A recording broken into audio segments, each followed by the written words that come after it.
Good evening. My name is Keisha Rogers. It is Saturday, January 20th, and I want to thank you all for taking time out of your busy schedule to join us in this very exciting and fascinating class we have tonight with Bob Ingram, Robert Ingram, who is a prolific writer, historian, and he is going to be talking to us tonight about the Enlightenment versus the Renaissance, the case study of Benjamin Franklin.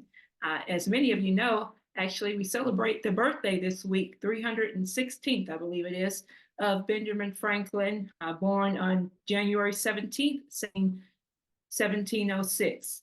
So I'm going to just turn over to Bob now with that, and we will take your questions following Bob's opening discussion. And we look forward to hearing what he has to say. All right, so let me get you on here, Bob. Go ahead. Okay. All right. Mhm. Hello, everyone. So, yeah, look, primarily what we're going to talk about tonight is Benjamin Franklin, not exclusively, but that's the subject. Franklin is known as the American Prometheus, and that is very relevant to the political battle we're engaged in today.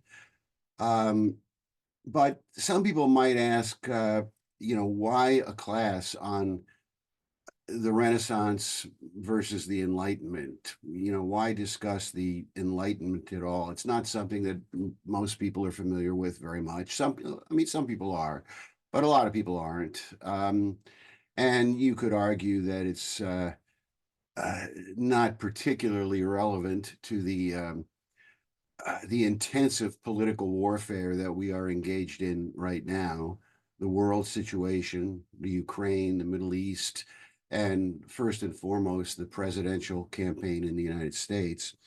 But I would argue that it is critically important because, if for no other reason, the movement that we're building, the fight that we're engaged in, the people who are being recruited to this, that this is not a negative fight. It should not be understood as a negative fight. And what I mean by that is we're not just fighting against something. We're not just fighting against Joe Biden. We're not just fighting against the people who control Joe Biden. We're not just trying to remove them from office. But it's a fight. It's a positive fight. It's a fight to return America to the principles it was founded upon. It's a fight to provide a future for our children, grandchildren, for a productive nation.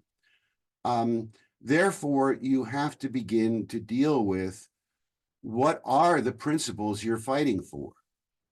And people reference the Declaration of Independence, the Constitution, other founding documents. You can go back to the Mayflower Compact. But what are the basis of those principles? Where do they come from? And why is the question of the Enlightenment important today? Now, I will say one thing before I plunge into this, which is for those who are interested and have a little patience. I am in the process right now myself of writing a biography of Benjamin Franklin. It was not a work I undertook lightly because it is extraordinarily challenging. But I am well into the work, and it should be published on Amazon and some other places, probably in another 2, 3, 4 months. It should be finished.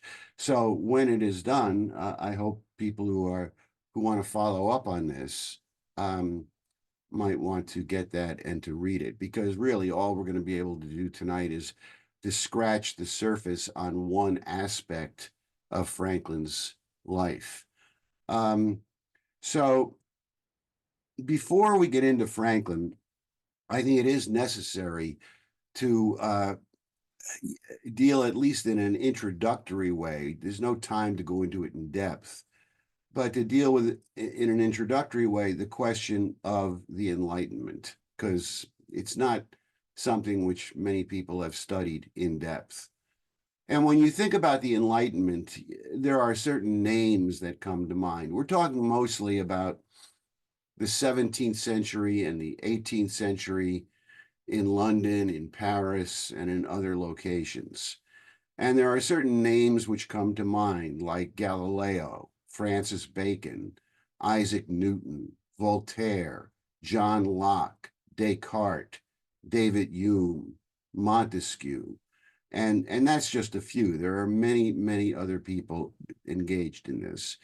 And generally, when historians write about these people and they write about what they call the Enlightenment, what is portrayed is that this was an outpouring of creativity, of scientific advancement. And generally people are very flowery in their discussions of the Enlightenment. There's one historian, not so popular today, but at one time popular, named Will Durant, who wrote a book about the age of the Enlightenment. And what he titled the book was The Age of Reason. And if you look at the French Revolution, which really was a product of the Enlightenment, despite the efforts of some people to turn it in a more positive direction, the motto of the French Revolution was that this was the age of reason, that they were ushering in the age of reason. But in reality, the Enlightenment was anything but an age of reason. It was, in fact, created by the European oligarchy, and it was centered in terms of the leading spokesmen, the leading philosophers. It was centered in the capitals, the capital cities of the major European empires at that time. It was an oligarchical project. It was centered in Paris, in London, in Amsterdam, and several other locations, sponsored by the highest echelons of the extended European oligarchy. And it has to be understood as a counter-revolution against the principles and the ideas of the Renaissance. And I'm not going to go into the Renaissance tonight. There's just not time. That's an entirely different topic. I did do a 3-part class series a couple of months ago on Dante and how the Renaissance came into being. But the Renaissance was an outpouring of actual creativity, of Leonardo da Vinci, of Brunelleschi and the Dome of Florence, of the projects of Dante. This was an outpouring of actual human creativity, and it led into, a Renaissance impulse in physical science through people like Johannes Kepler. And the Enlightenment was an effort to crush that and to impose something entirely different in its place. Now, the origins of the Enlightenment, in my view, and I believe this was also Lyndon LaRouche's view, I'm not going to try to speak for him, but the origins really go back to a man named Paolo Sarpi, who lived in Venice. He was a Venetian monk in the late 16th, but mostly in the early 17th century. And Sarpi himself, in his writings, says that his ideas came from a much earlier Franciscan friar in the 14th century named William of Ockham, who is mostly known today by, through references to what's called Occam's razor. And Occam really introduced this idea of reductionist empiricist thought, but I'm going to leave it at that. But what Sarpi did was he introduced, he was opposed to the idea of hypothesis and human creativity. And he introduced what became known as a methodology of what became known as empiricism. Sometimes it's called nominalism. But, what he said, in his writings is that everything we know is through our senses, through, seeing, hearing, touching, smelling. Everything we know is through our senses. And then Sarpi developed a mathematics in which, what he said is we could take what we observe through sense perception, and then we can analyze this data that, we're getting from our senses. We can analyze it mathematically through linear mathematics. And this became known as the methodology of empiricism. Now I'm simplifying it, but that's the best I'm going to be able to do in this kind of short presentation. But, this was spread. And I'm not going to try to make Sarpi out as some sort of, criminal mastermind or something, some puppet master, but his influence was profound. And if you look at some of these people who are lionized today as the great thinkers of the Enlightenment, you could take Galileo. Galileo was the paid employee, really the flunky, and I mean that, of Sarpi. He was on Sarpi's payroll for years and years and years. And almost all of the projects that he engaged in were assigned to him by Sarpi. You take someone like Francis Bacon in London, in England. Bacon would write essays and send them to Sarpi in Venice to be reviewed, to be edited, to be rewritten by Sarpi. And Sarpi would send him back, these edited and reviewed essays, which Bacon would then publish. You take John Locke. John Locke's most famous work, an essay concerning human understanding. This is the famous work of the tabula rasa, where we're born with a blank slate, that the human mind is a blank slate, sort of like a computer that has no operating system. And then, through our senses, we begin to take in data, and that's how we develop. The essay on human understanding, Locke's essay on human understanding, is plagiarized entirely, almost, parts of it are almost verbatim. It's plagiarized entirely from Sarpi's writings. And then you get Isaac Newton, who employs Sarpi's mathematical writings in devising all of his equations. So this is how the whole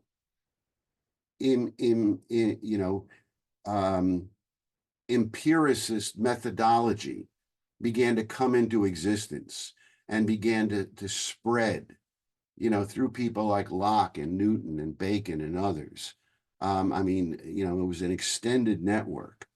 Now, in this, empiricist universe, there is no place for God, for a creator, because God is not something, or a creative principle in the universe is not something that you can perceive with your senses. Therefore, a belief in God becomes a matter of superstition. You can believe in it if you want to, but it's an irrational belief. And the physical universe is essentially a godless universe governed by essentially mechanical and mathematical interactions of physical forces that you can perceive with your senses. And I mean, one of the things this does bring up, which a lot of people are concerned about today, is the question of atheism. I mean, people are concerned about this in the schools and in our culture, etc. It's a matter of grave concern for a lot of people. But the problem today is that the way people look at atheism is they think it was, invented by Karl Marx or something. That atheism and communism are synonymous. But atheism was not invented by Karl Marx or by, Lenin or Stalin or Mao Zedong. Um, Atheism goes back to Sarpi and to these, I mean, it probably goes back much further, frankly, but in terms of, the modern era, it goes back to these Enlightenment thinkers who essentially say that it's an irrational belief and that the physical universe, the stars, the orbits of the planets, the constellations, physical processes on Earth, that this can all be explained through empirical and mathematical data in which God and creative principles have no place whatsoever. So that's just a little bit of an introduction on this, and people can get into this more in the discussion if they want to, but I'm going to move on to Benjamin Franklin. Now, one of the reasons why I want to focus this on Benjamin Franklin is that he's an individual who really struggled within himself, within his own mind, within his own heart and soul, to come to grips with this issue. And I'm gonna say something which there are a few people on this call might get freaked out about. But when Benjamin Franklin was 18 years old, so he's very young. When he's 18 years old, he traveled to London, and he lived in London for 18 months. And during that time, he became, he spent almost all of his time with these British Enlightenment characters, these British aristocrats who were at the center of the Enlightenment in London.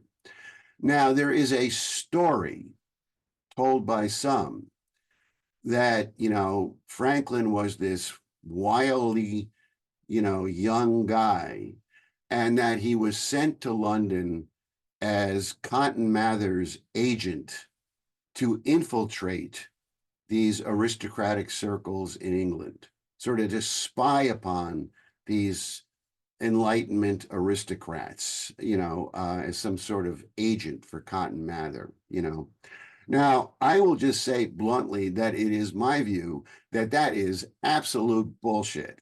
Pardon my language. I don't usually say things like that, but that this is utter nonsense, and there's not a word of truth in it. Because and the evidence for what I'm saying is from Franklin himself, because later in life, he wrote repeatedly, regretting what he had done in London, regretting what he had written in London, the beliefs he had fallen into in London. And he actually called the London trip in his autobiography the greatest error of his entire life. Now, what occurred there is that Franklin, let me put it to you, just sort of introduce it. Franklin, the young Benjamin Franklin, was an extraordinary sort of intellectually curious guy, extraordinary. He read voraciously, all kinds of things. But what happened when he was about 15, 16 years old is that he became sort of intrigued with the writings of a number of British and Scottish, what were called free thinkers. That was sort of the term they went by. One of the people that he became very attracted to was a guy named Anthony Collins, who in 1713 published a book called A Discourse of Free Thinking. And Franklin became sort of converted to Collins' thinking. And this guy Collins was straight British empiricist Enlightenment figure. This book, The Discourse of Free Thinking, is a vicious, vicious attack on organized religion. And Franklin became completely recruited to this outlook. And there's no question about it. He writes about it all, in numerous locations.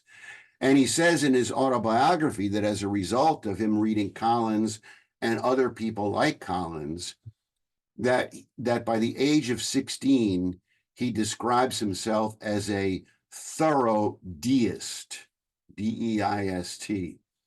Now, again, deism is a subject you could give a whole class on. But essentially, it's like, almost a synonym for atheism. Not quite, but it's a hair's breadth away from atheism. What it says is that there's no proof whatsoever in the existence of God, but that if you personally choose to believe in something which may or may not be called God, which might possibly exist as an, unknowable spirit or force, in the universe, but which has no connection to the physical processes at all within the universe. If you choose to have that sort of vague belief, well, you're free to do so. And you can call yourself a deist. And Franklin describes himself as a thorough deist by the age of 16. And that's the state of mind he was in when he went to London. And when he was in London, he plunged completely into these circles. One of the people who he spent the most time with when he was in London was a man named Bernard Mandeville. And as some people know, Mandeville was the author of a book called The Fable of the Bees, or in its full title, The Fable of the Bees, or Private Vices, Public Benefits. And Mandeville published this book, The Fable of the Bees, 1 year before Franklin arrived in London. So at the time Franklin arrives there, Mandeville is sort of the toast of the town among these very degenerate aristocratical circles in London. And he sort of takes Franklin under his wing, and Franklin ends up spending a lot of time with him. And they frequent the Hellfire Club, and they're engaged in all kinds of activity. One of Franklin's other companions at that time was a man named Henry Pemberton, who was a close associate of Isaac Newton. And Pemberton had actually published his own vicious attack on Gottfried Leibniz during this period. And Franklin is spending a lot of time with him as well. Now, you could say, well, you're really painting a very bad picture of Ben Franklin, and where is your evidence of all of this? Well, the evidence is in what Franklin wrote when he was in London. During this whole period, and I should mention that this is also the period, it's not the most important thing in the world, but given this sort of degenerate lowlife that Franklin was hanging out with in London, it should be sort of mentioned, at least, I think, that this was also the period when Franklin began spending a lot of time with prostitutes and, women of low character, shall we say, which in his autobiography, he says that this was a period of time when he was virtually addicted to what he calls intrigues with intrigues with low women who fell in my way. You know, it's sort of a, you know, polite way of putting it. But, the evidence is in what Franklin wrote. When he was in London, during this period, I think at this point he's probably like 19 years old, he wrote something, called a dissertation on liberty, necessity, pleasure, and pain. Now, the title alone should sort of make you take notice. But, I've read it, and it is clearly heavily influenced by the fable of the bees. To give you just one sentence from it, and obviously I'm plucking this one sentence out, but to give you one sentence from it, Franklin writes that no thing could possibly be wrong in the world. Vice and virtue are empty distinctions. No such things exist. So vice and virtue don't exist. It's a really bad work. Now, Franklin, after he had been back in America for a few years, he returned to Philadelphia in, I think, 1726. And after he had been back in America for a while, he greatly regretted having written and published this. He published 100 copies of it at his own expense and distributed them. And he made a serious effort, which went on for several years, to try to collect as many of these copies as he could into his own hands, and he burnt them. And he later stated that this was he disowned the manuscript and said it was a great error that he had written it. But Franklin, there was a struggle going on with him. And one of the things, and this is good because, this idea that, you want to mythological, well, whatever the word is, you want to turn someone into a myth. It's like they were great from birth. They never made any mistakes. They never did anything wrong. This is a very bad thing to do to people. Look, according to the Bible, there was only one virgin birth. There was only one person born perfect. Because the reason why it's bad to do that, and it's always wrong because no one is like that.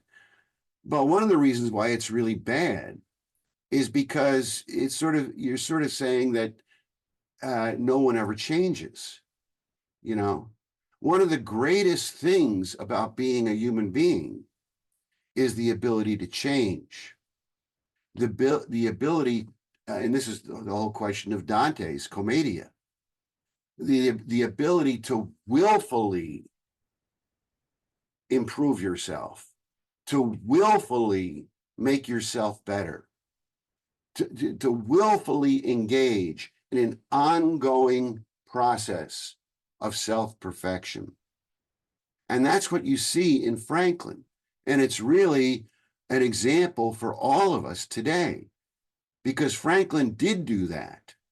Now, one of the things that happened when Franklin returned from London is he, over a period of time, began a relationship which deepened as time went on and became very intimate.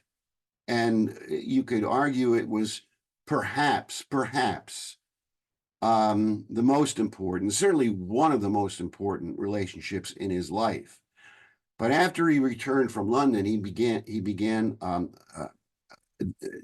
a relationship with a man named James Logan. I'm going to talk about him a little bit more a little later. But he had known Logan earlier. He had known Logan from the time he arrived in Philadelphia to the time when he went to London. but he was not close to Logan prior to the London trip at all, not close to him at all. But he did develop this relationship with him afterwards.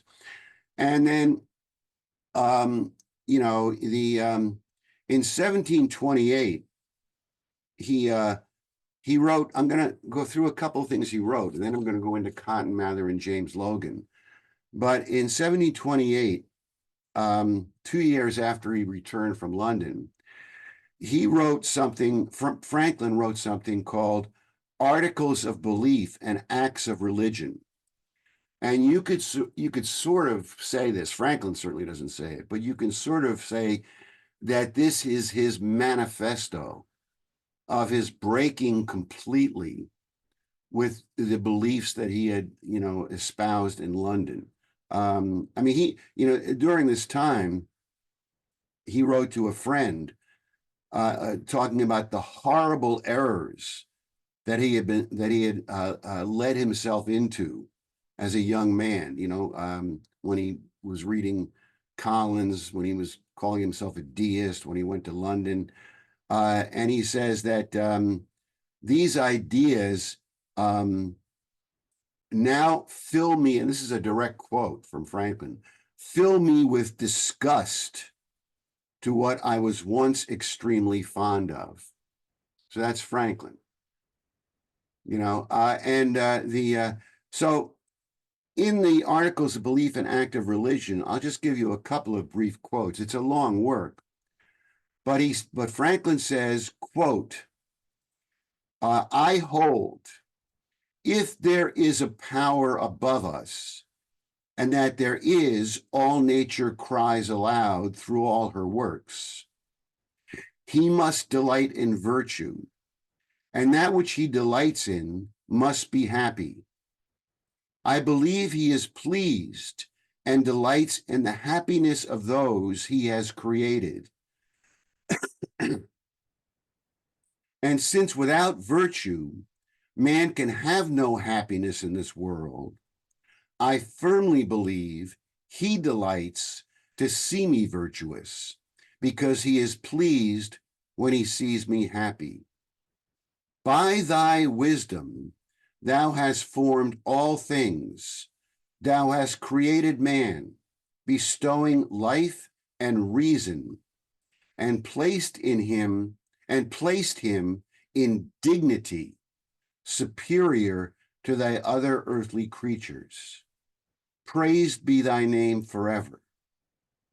And then at the end of the Articles of Belief, Franklin concludes it with sort of a lengthy prayer to God. And I'll read you a couple of excerpts from that. Again, short excerpts. But he prays to God, saying he's praying that I may be preserved from atheism, impiety, and profaneness, and in my addresses to thee, carefully avoid irreverence and ostentation, formality, and odious hypocrisy. Help me, O Father, that I may be faithful to my country, careful for its good, valiant in its defense, obedient to its laws, abhorring treason as much as tyranny. Help me, O Father, that I may have tenderness for the weak and reverent respect for the ancient, that I may be kind to my neighbors, good-natured to my companions, and hospitable to strangers. Help me, O Father, that I may be honest and open-hearted, gentle, merciful, and good, cheerful in spirit, rejoicing in the good of others. Help me, O Father. So then, a couple of years later, Franklin wrote a short work which he presented to the Junto, his group in Philadelphia. This was a short work entitled On the Providence of God in the Government of the World. And in that work, Franklin writes, then I conclude that believing in providence, we have the foundation of all true religion, for we should love and revere that deity for his goodness and thank him for his benefits. We should adore him for his wisdom, fear him for his power, and pray to him for his favor and protection. And this religion will be a powerful regulator of our actions, give us peace and tranquility within our minds, and render us benevolent, useful, and beneficial to others, unquote. And shortly after that, Franklin wrote a little dialogue, a Socratic dialogue, entitled A Man of Sense, where he examines whether a man of knowledge, that is, a man of factual learning, is synonymous with being a man of sense. And it's a dialogue that goes on for a while, and it's with Socrates and Crito. And Franklin has Socrates conclude that these are not synonymous, that one can be knowledgeable, but also be guilty of dishonesty and viciousness and other vices, but that the only true man of sense is a man of virtue. And then just to conclude, sort of Franklin's transformation, towards the end of his life, in 1790, actually, this was very shortly before he died, he wrote a letter to a man named Reverend Ezra Stiles, who's the president of Yale University. Stiles had asked Franklin to formulate his religious beliefs. And in the letter that Franklin wrote back to Stiles, he says, I believe in one God, creator of the universe, that he governs it by his providence, that he ought to be worshiped, that the most acceptable service we render him is doing good to his other children. So that's a little bit of it. Now, I'm sort of running behind here, as is normally the case with these things. But look, I want to quickly run through, and it's going to have to be quick, but I want to quickly run through three other individuals. Increase Mather, Cotton Mather, and James Logan, because these were really the three individuals who had the greatest impact on Benjamin Franklin's intellectual, scientific, and moral development. Now, people know very little today about Increase and Cotton Mather, but what is the case is that during their lifetimes of both of them, they were the two leading scientists within the 13 colonies. Increase Mather had been a collaborator of John Winthrop Jr. John Winthrop Jr. was a scientist and astronomer. He carried out a correspondence with Gottfried Leibniz when Leibniz was very young. And Increase Mather was a close friend and collaborator of John Winthrop Jr. Increase Mather himself was an astronomer, and he wrote 2 books on astronomy, one entitled Remarkable Providences Illustrative of the Earlier Days of American Colonization, and the other was entitled Cometographia, a Discourse Concerning Comets, which was written after the appearance of the Great Comet of 1860. In the Cometographia of 1680. In the Cometographia, Increase attacks the theories, the scientific theories of a man named Pierre Bayle, I think. That's French, but Bayle was a French follower of Descartes. He is one of these empiricist Enlightenment thinkers. He's a follower of Descartes. And he had written a book called Reflections on the Comet. and Increase Mather in his work attacks Bailey very forcefully and rips apart a lot of his ideas, a lot of what he wrote. During this same time, he gave a sermon, Increase Mather, which I've read, entitled "The Light of Reason is the Work of God. The Law of Reason is the Law of God. The Voice of Reason is the Voice of God." And it is very clear that Increase Mather and his son Cotton Mather are consciously involved in intellectual combat with some of the Enlightenment scientific theories that are coming out of England and Scotland, and they're fighting against them. Now, Cotton Mather himself, who's generally sort of viewed as a religious figure today, was also a very serious physical scientist. The two works which he wrote very late in life, two mature works, were on science. One was called The Angel of Bethesda, which is a work on medicine and medical science. And the other is called The Christian Philosopher, Collection of the Best Discoveries in Nature. And in The Christian Philosopher, Cotton Mather is dealing with nature, with botany. It's really an examination into living systems. And essentially what he is doing, and what Increase was doing in astronomy, but what Cotton is doing in this work on in The Christian Philosopher, is he is he's fighting to find a coherence between physical science and religion. What he's examining in his examination of living processes, he's examining the principles underlying these physical processes.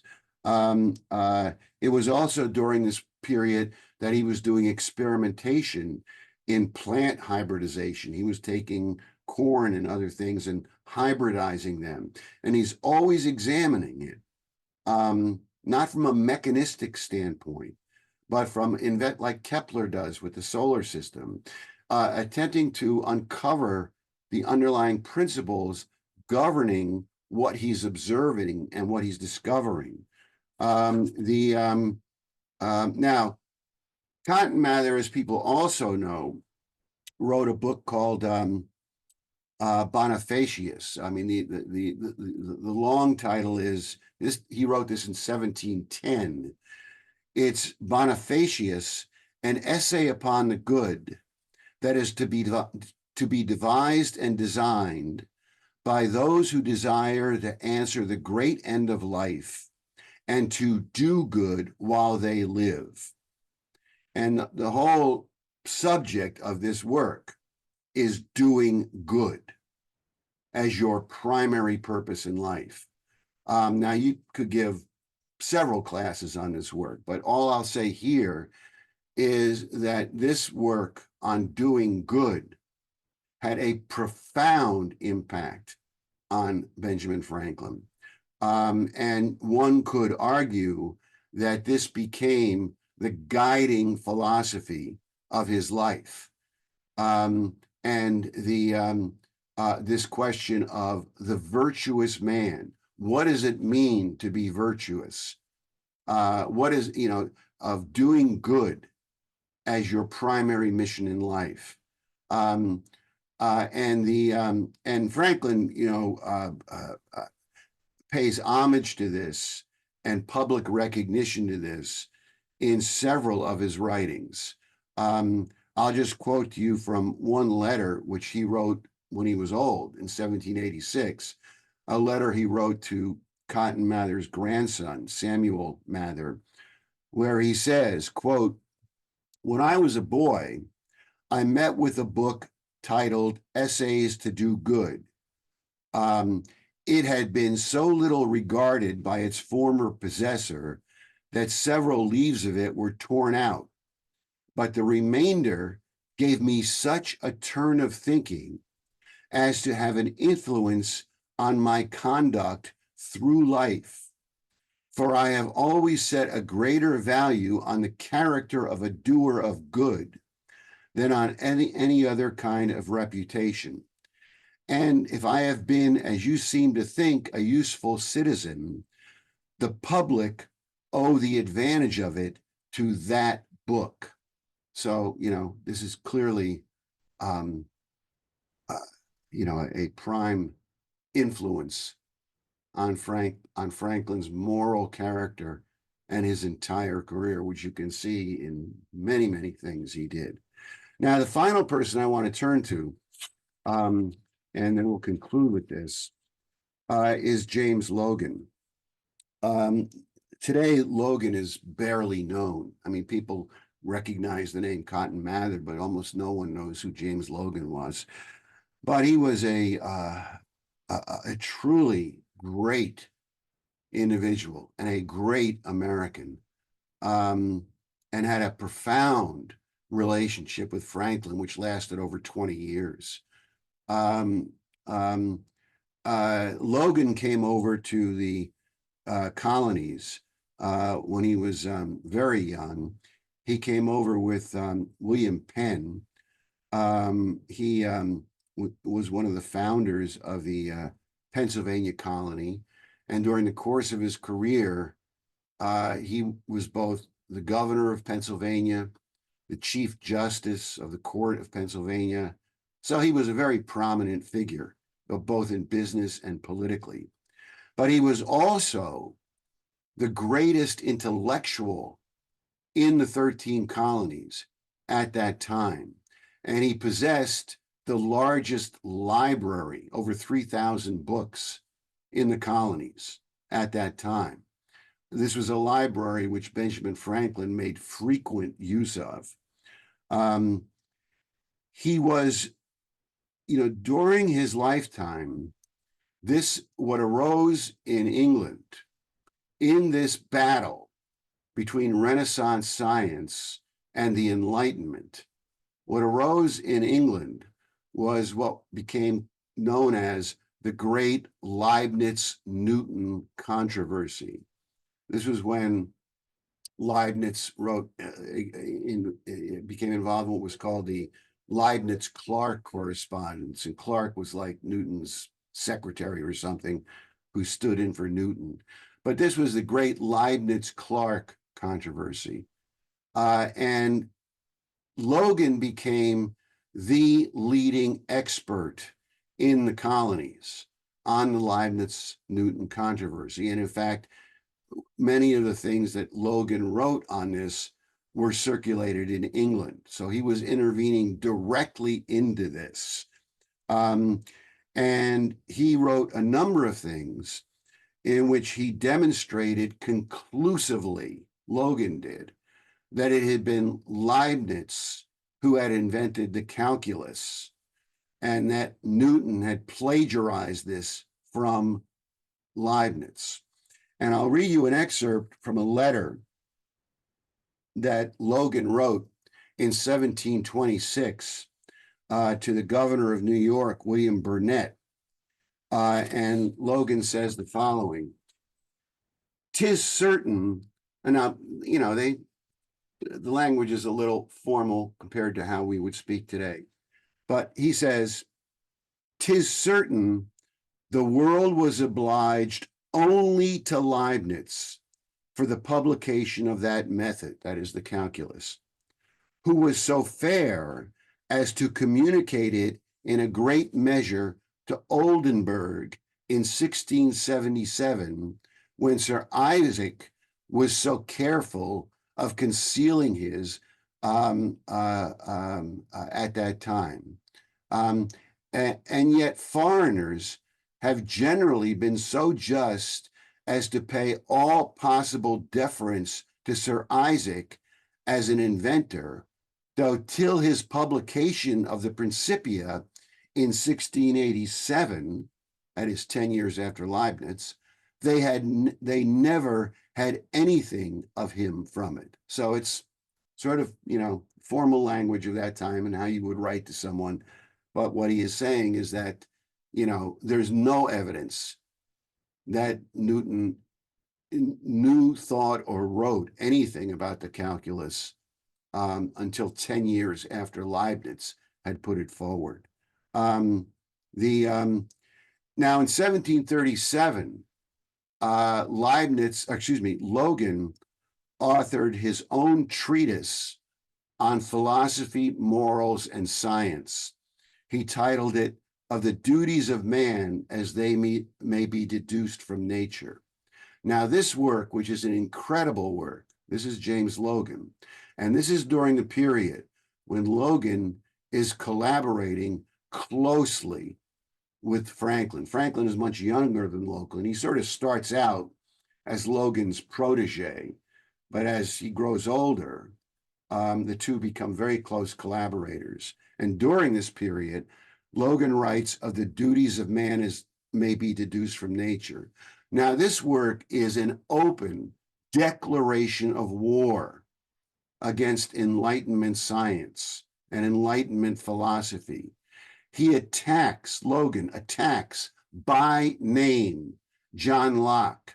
He attacks by name Thomas Hobbes. He attacks by name Isaac Newton, and basically, attacks all of their methodology, all of their principles. And one of the things that is interesting in the work is there's one section where he raises the issue of electricity, the nature of electricity. Now, this is like 10 years before Franklin begins, or I don't know if it's 10, it's a number of years before Franklin begins his experiments on electricity. But what Logan writes is he says that electricity could hold the key, quote, to more just and extensive notions of the world we live in. And later, when Franklin begins his works on electricity, Logan writes to Franklin, "Your experiments exceed them all." But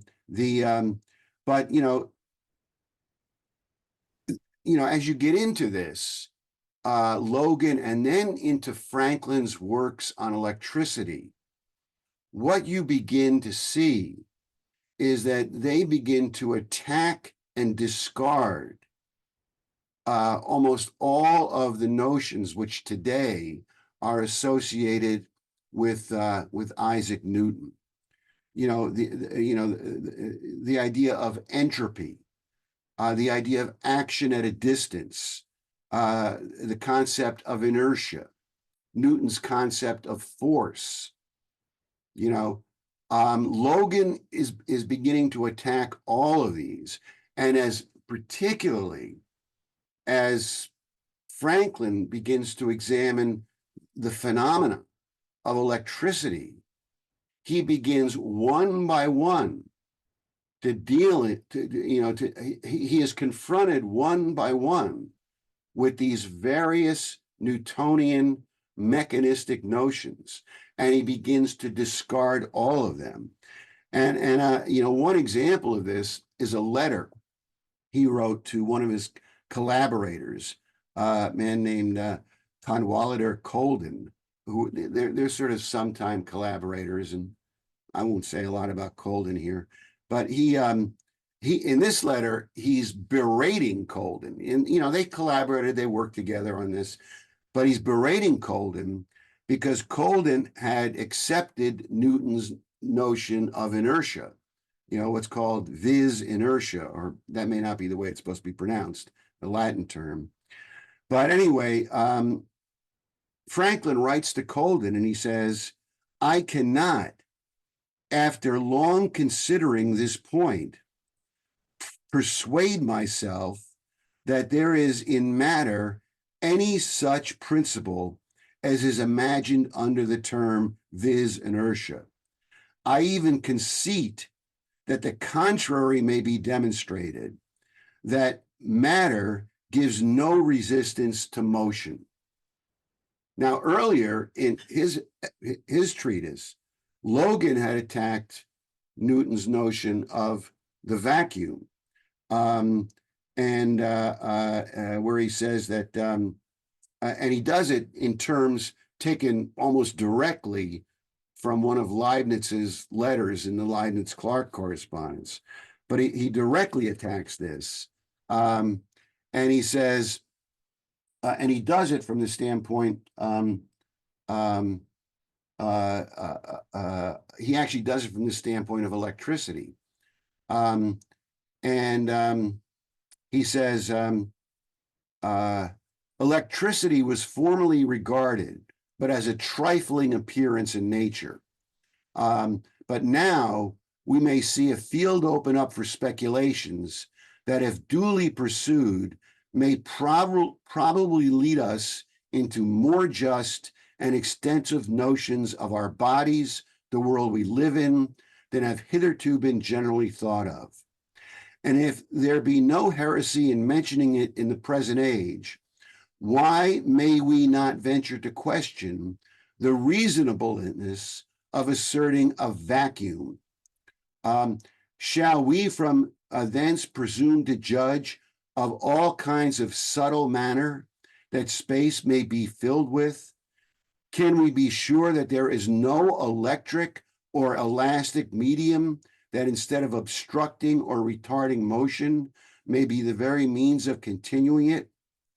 Can we say an exhausted receiver is a vacuum because the air is drawn out of it, while at the same time we see it filled with light, the matter of which is the true nature of things, that we may possibly be a more essential substance than the earth and stones we tread upon?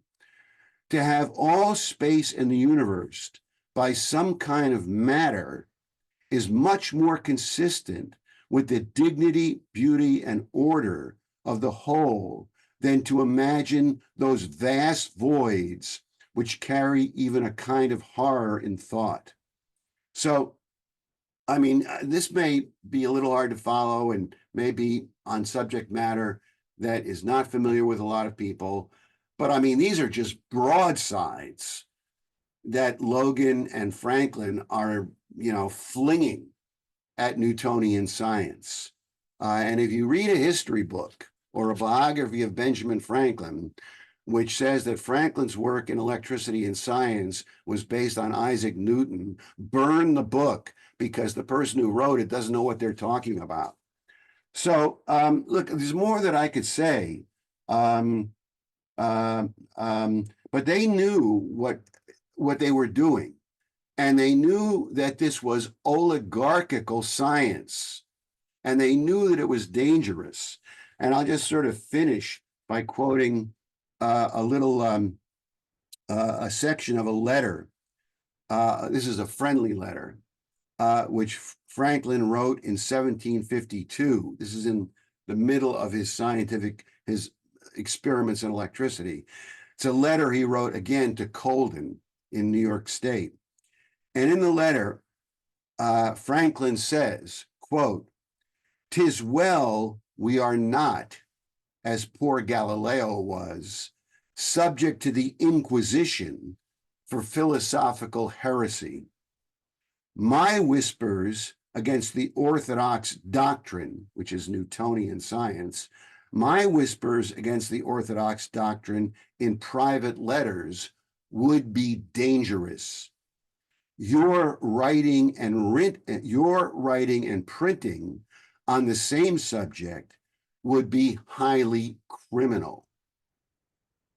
In other words, they are committing heresy against the hegemonic Newtonian science and empiricist thoughts, and against the Enlightenment.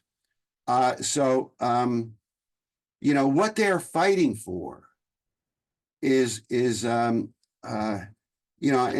this gets at the question of the American Revolution. It gets at what we're trying to build today.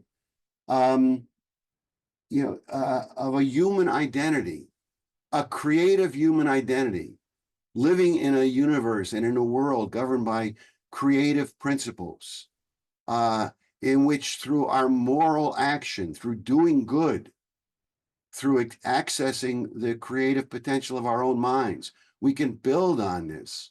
We can help perfect creation.